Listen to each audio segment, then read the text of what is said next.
A quinta turma cível do Tribunal de Justiça do Distrito Federal e Territórios manteve, por unanimidade, uma decisão que condenou pai e mãe de adolescente a indenizar o Distrito Federal porque o menino ateou fogo em um posto comunitário de segurança em uma cidade do Distrito Federal.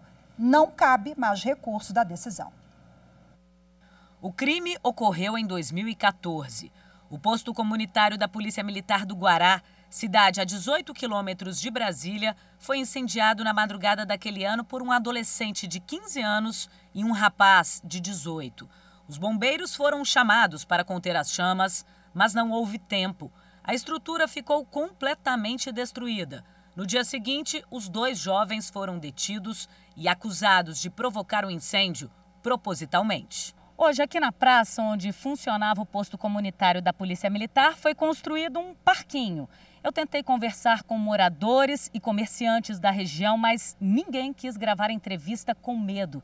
Segundo eles, os traficantes usaram os adolescentes para atear fogo na estrutura. Agora, os pais de um dos jovens foram condenados a pagar quase R$181 mil pelos danos causados aos cofres do Distrito Federal.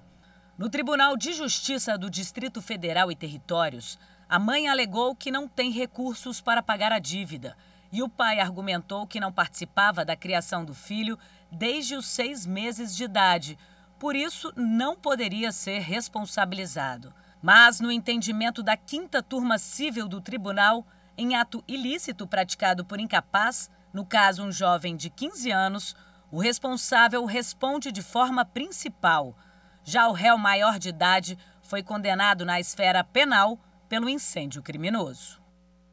E para repercutir mais esse assunto, eu converso agora ao vivo com a advogada Patrícia Guimarães. Olá, Patrícia, boa tarde, seja muito bem-vinda. Olá, boa tarde.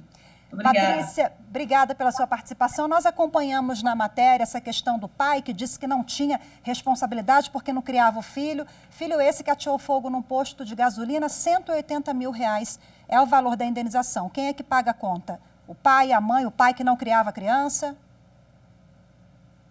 Nós estamos aí falando sobre a questão da responsabilidade civil, né? A questão da responsabilidade civil, ela gera porque causa-se um dano a terceiro. Então, tem a obrigação de indenizar. E nesse caso desse menor, na época ele tinha 15 anos, os pais respondem de forma subsidiária pelo o ato ilícito do filho, né? Então, eles têm o dever de reparar ao Estado aquele dano que o filho dele fez naquele instante. Ocorre que hoje ele já está maior de idade, né? Porque o fato já demandou alguns anos, e então os pais vão responder de forma subsidiária. A dívida passa a ser dele, e como no ato, né, anterior ele era menor, os pais vêm aí respondendo de forma subsidiária. E sobre essa questão que o pai alega que não tem responsabilidade sobre o filho, não, isso não é verdade. Ele tem sim, porque dentro do nosso Código Civil, nós resguardamos as nossas crianças com o poder familiar. Se ele convivia ou não com a criança, aí é uma opção dele, mas a responsabilidade dele com o filho permanece. E pelo poder familiar, ele tem sim a obrigação, né, de estar ali sanando junto à genitora o dano que o filho dele causou ao Estado.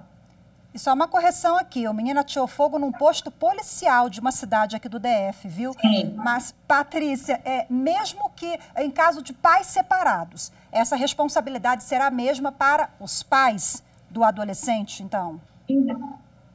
Independente dos pais estarem separados, porque o pai e mãe não separa de filho, né? Uhum. Então, o casal pode estar separado, porém, o filho permanece e o poder familiar é igual, independente deles estarem separados ou não, independente de quem está com a guarda do menor, se é guarda compartilhada, se é guarda unilateral, a responsabilidade do pai e da mãe permanece a mesma, independente de onde o menor mora e se o pai tem ou não contato com o filho, porque isso aí é de escolha do pai, mas a responsabilidade dele não sana porque ele não está mais com a genitora, continua a mesma.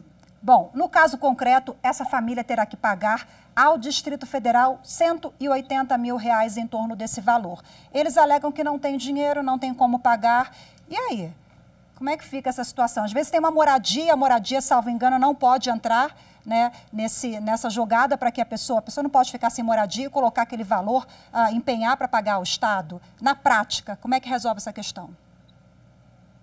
Na prática, vai existir uma dívida, eles não têm bem para ser penhorado, bem de família não pode ser penhorado, porque é um bem único, onde a família reside, ele não vai poder ser penhorado, e aí fica a dívida ativa. O que acontece é que vocês tendo uma dívida ativa aí com a União, com o Estado em si, você não vai conseguir, né, ter um outro bem, porque a partir do momento que eles adquirirem qualquer bem, esse bem vai ser penhorado. Então, assim, na prática, agora, eles não vão poder ter uma vida que eles possam adquirir bens em nome próprio, né? Essa é a grande verdade, porque o bem de família ele não pode ser penhorado. Se tem somente uma casa para habitar, ele não pode ser penhorado esse bem. Então, na prática, a dívida vai permanecer, né? E vamos ver no decorrer se existe a possibilidade de negociação, porque vai para um débito, né, da dívida ativa. É o que, nesse momento, a família tem. Inclusive, a decisão já foi transitada em julgado, ou seja, não cabe mais recurso da decisão, né, Patrícia? Bom, falando em responsabilidade civil, esse ilícito foi cometido na adolescência, em 2004, mas essa responsabilidade é transferida para esse paciente, para a pessoa, depois de determinado tempo, quando ele completa a maioridade? Ou não tem nada a ver? Não, a responsabilidade, igual como eu disse no início, agora dos pais é subsidiária. Ele vem na linha de frente como principal, né, mas na época ele era menor. Então, os pais respondem de forma subsidiária. No fato dele ter feito 18 anos, não exime, não. Ele dá culpa, não. Permanece com a culpa e agora na linha de frente desse processo. Tanto que o processo já não tem mais nem ele como menor de idade, porque ele já é maior, né? Acho que tem que ter a reflexão, né, desses jovens, da garotada, porque os pais acabam levando a responsabilidade, não tem nada a ver com isso, mas tem diretamente, porque cabe aos pais a educação e a responsabilidade pelos filhos, né? Patrícia, muito obrigada pela sua entrevista. Boa tarde para você, até a próxima. Obrigada.